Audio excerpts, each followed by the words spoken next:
Hello everyone, and welcome back to Jesse Hecht Creative. Today we're going over the Marvel Legends Renew Your Vows SpiderMan and Spinnerette 2-pack. Before we begin, make sure to hit that like button and smash that subscribe button. Now let's get to it. So here's Renew Your Vows SpiderMan. Really nice looking figure from what I can see so far. Let's get him up close and check him out. As far as the head sculpt goes, he looks really nice. The lines are well done. The eyes are really well done on him. There is a little chip right over here. I'm kind of okay with that. I don't really see this guy as my main Spidey just yet. There's too many other contenders in line for him. There's a mess up right over here too. It's not the best Spider-Man head, but it's still really good.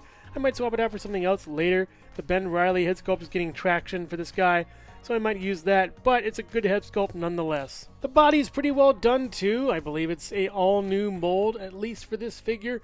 It looks really cool.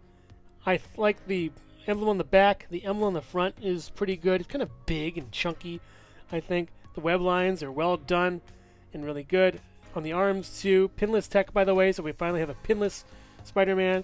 The hands look good also. He comes with the requisite amount of hands for this figure. And I'm just very excited and happy about this guy. He looks really, really nice. The paint's really well done, as well as the sculpt. Good job, Hasbro. The legs are where I sadly have a couple gripes here and there. These don't really fit into the socket as well as I think they should.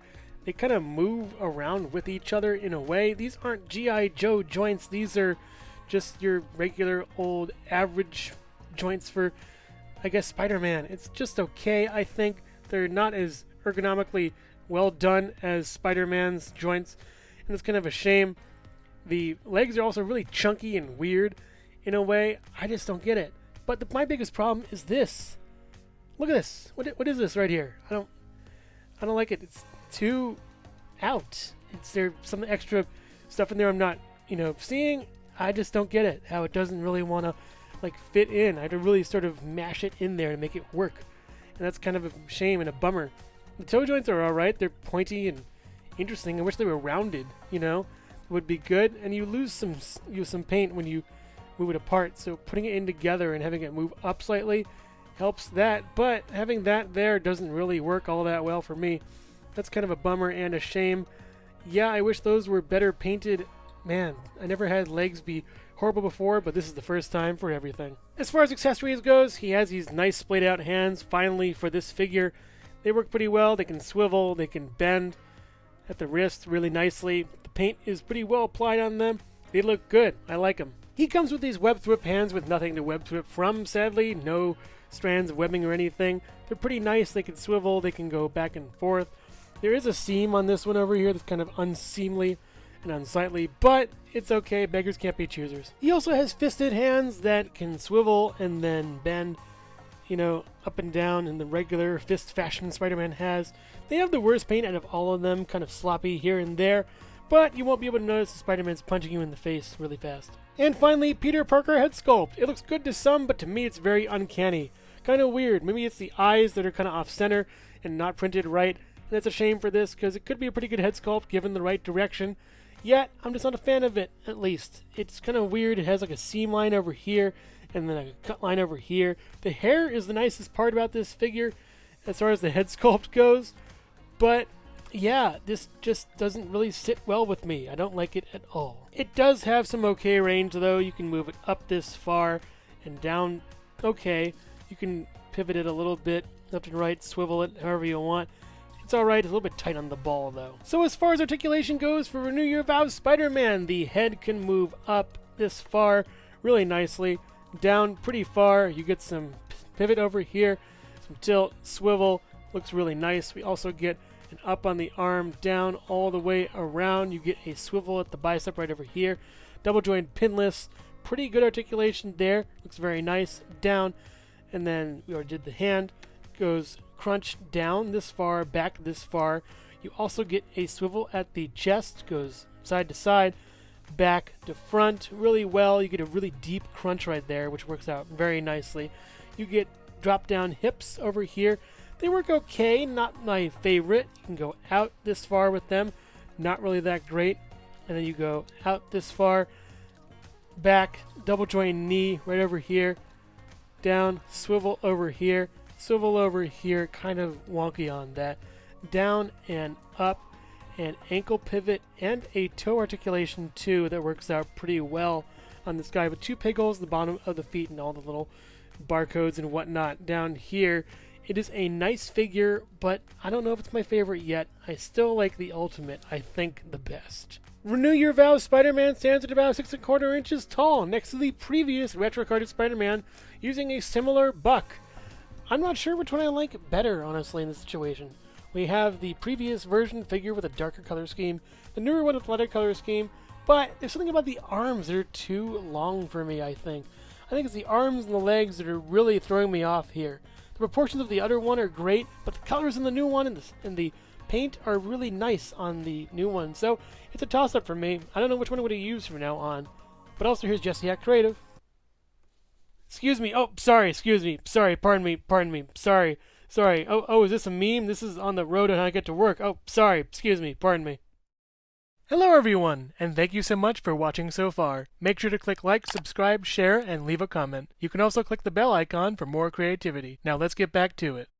So here's Spinnerette, really nice looking figure. I like the white and the red contrast, so let's take a look at her up close and see what's what. The head is one of the nicest parts of the figure. I love the look of it.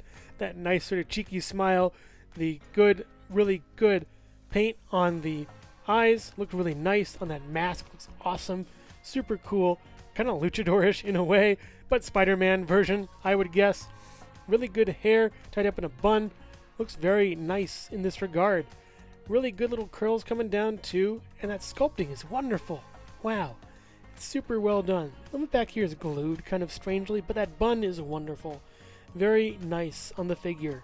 Good nose and ears are really nice, and the chin profile is just awesome for this. Yeah, a little bit of, paint messing on the side of the mask bottom, but it looks fine enough from a little farther point of view, but it's a great head all in all. The body is really well done too. It's a nice inversion and a nice difference from Spider-Man himself. With the red and white instead of red and black, it really brings out a lot of different sculpts and stuff like that, and just makes it look much better to me. Just really nice figure overall as far as the paint goes. Really good on this. I'm very surprised. I thought I wouldn't want Silk, or at least Spinnerette. Thought I'd sell her, but no. We have a really nice figure on our hands. There is some mishap over here, which is kind of a shame I didn't notice until exactly now. And then looking closer, a couple issues with the paint as far as that goes. But again, far enough away, doesn't really matter, I would think. But it's still a pretty nice sculpt. I don't know why there's 2 holes over here. It's kind of weird, but the emblem is fine. I love this spider emblem. It's really awesome. Reminds me of the Amazing Spider-Man logo from the movie. And the arms are really well done too. Just plain white, no pins. What else can you say? Really well done. Good job. The legs are good, if not a little bit plain, a little bit fuzzy on the sculpt over here. And the legs usually the worst part of the figure. Yeah, it's good, at least on this part. Really nice. No complaints over there. The shoes and the little sort of bell bottoms are really cute. I like them a lot. They look really good, and the paint is really well done on them. Very nice. As far as this here, a little mess up. A couple issues here and there. But yeah, I don't know. Not that great. It's kind of a shame. That's a bummer. Good figure overall, though. I'm really happy with how this all looks. Yeah, really nice as far as, Spinnerette Mary Jane goes. She comes with these splayed out hands that are really well done. They go up and down and swivel quite easily. In fact, the sculpt is pretty good. The fingers are kind of short in a way, but I like it. You can see her nails. It's really nice little detail there. Pretty good on both hands. Looks very nice with the sculpting. She comes with these web swipping hands with no webs. Kind of a shame. There's a swivel on this one as well as this one. Yet this swivel is really loose. The pivot is good too. It's nice. They're just plain white. I don't know what else to say. There isn't that much going for these when you don't have anything to thwip with. It's kind of a shame. You can pose it, but whatever. She comes with these fists, and they're pretty good. They swivel all the way around and do the up and down like every other fist in Marvel Legends. Yeah, they're pretty good. They're kind of small, I think, and a little bit flangey on the sculpting. You get a couple, tweaks here and there that come out. But it's pretty solid, I guess, for fists. She also comes with a secondary head sculpt that you can swivel around a little bit and move up not that far and down pretty well. It works out okay. It's kind of hard to move the joints on this figure. but it's a spitting likeness of the animated Mary Jane. It's really awesome. I wish I had, another Jubilee to use for this. That'd be great. But yeah, so far it works out pretty good. It's nice, I guess. It works out really well for this figure and an animated Mary Jane kit bash if you want to do that. But I don't really see this going on my current Mary Jane kit bash. I like that one way too much. This is still pretty good though. As far as articulation goes, Spinnerette has a head that can move around and up this far, down this far, kind of unnaturally so. Get some good tilt out of that, which works out pretty nicely. We also have up on the arm. It can go all the way around.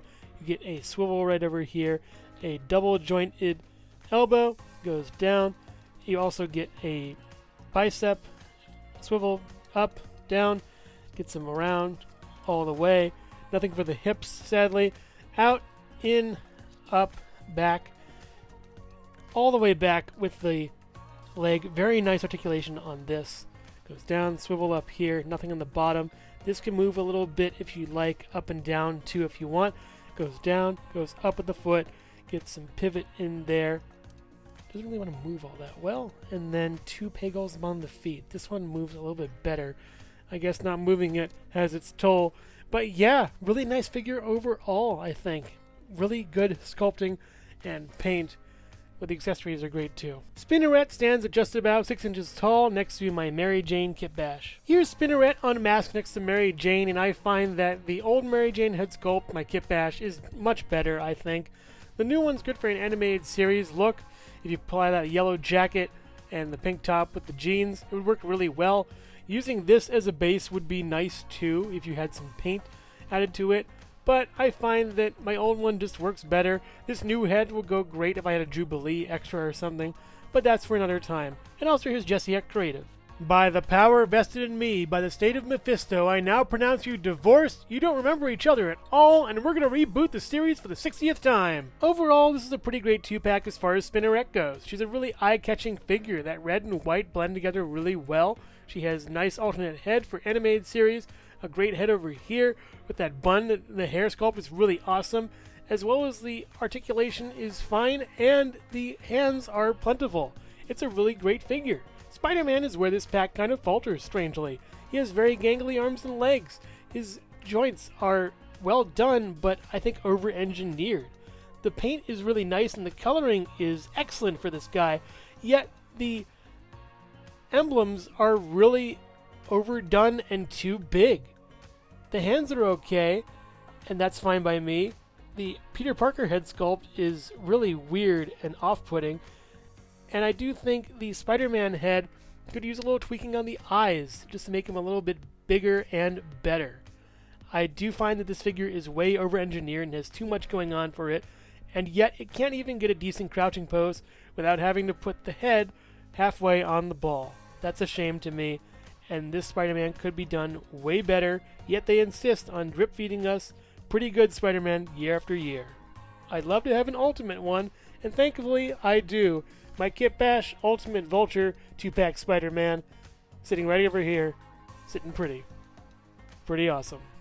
Unlike this. Thank you so much for watching Jesse Hecht Creative. Feel free to click like, subscribe, share, or leave a comment. You can also visit us at jessehechtcreative.com, where you'll find more reviews like this one. Thanks again for watching and keep being creative. Stay tuned!